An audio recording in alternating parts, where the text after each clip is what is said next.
లేనిపోని కళ్ళబొల్లి కబుర్లు ప్రజలను తప్పుదారి పట్టించేటువంటి కార్యక్రమాలు మసిబూసి మాదిరిగా చేసే విధంగా బట్టగాల్చి ప్రభుత్వం పైన వేసేటువంటి కార్యక్రమం చేయడంలో సిద్ధస్తులుగా ఓవైపు హరీష్ రావు గారు, ఓవైపు కేటీఆర్ గారు, మరోవైపు ఈ మధ్యలో కవిత గారు కూడా.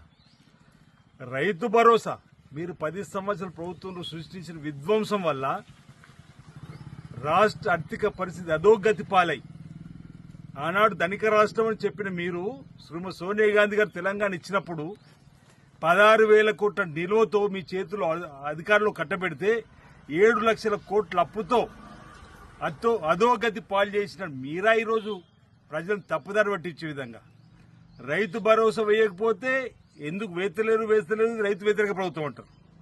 మీ హయాంలో 40 కిలోల సంచికి 4 కిలో అధికంగా దోపుకం చేసి రైతు రుణమాఫీ చేస్తామని చెప్పి వడ్డే మాఫీ చేసిన మీరు ఈరోజు మేము ఇక్కడ రైతు భరోసాకు సంబంధించిన కార్యక్రమం గత 2-3 రోజులుగా ముందు ఎకరం ఉన్న వారికి వేసి ఆ తర్వాత 2 ఎకరాలకు వేసి మిగతా వరకు వేసే ప్రయత్నం చేస్తుంటే అబద్దాల హరీష్ రావు గారు ప్రచారం రాజన్న సిరిసిల్ల జిల్లా ముస్తాబాద్ మండలం నామాపూర్ గ్రామానికి సంబంధించిన సకీర్తి కనకవ్వకు 31 గుంట ఉంటే కేవలం 1,650 రూపాయలు వేసిండ్రు. ఇది కూడా రైతు భరోసాలో కోత అని చెప్పిన ఒక మాట విష ప్రచారం చేస్తూ రైతు భరోసాను కూడా తప్పుదారి పట్టించే ప్రయత్నం చేస్తున్నాడు.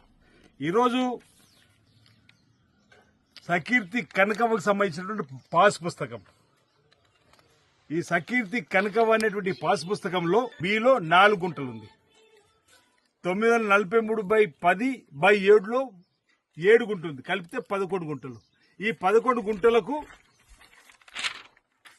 Portugal state bank of India నుంచి 1,650 రూపాయలు వచ్చినట్టుగా ఈ పట్టిక చెబుతుంది. ఇంత క్లియర్గా సకీర్తి కనకవ్వకు 11 గుంటలుంటే ఈయన 31 గుంట అని చెప్పి ప్రచారం చేస్తారు, దుష్ప్రచారం. ఇంత క్లియర్గా ఉన్నాక అసలు ఎవరి పేపరు ఎవరి పేరు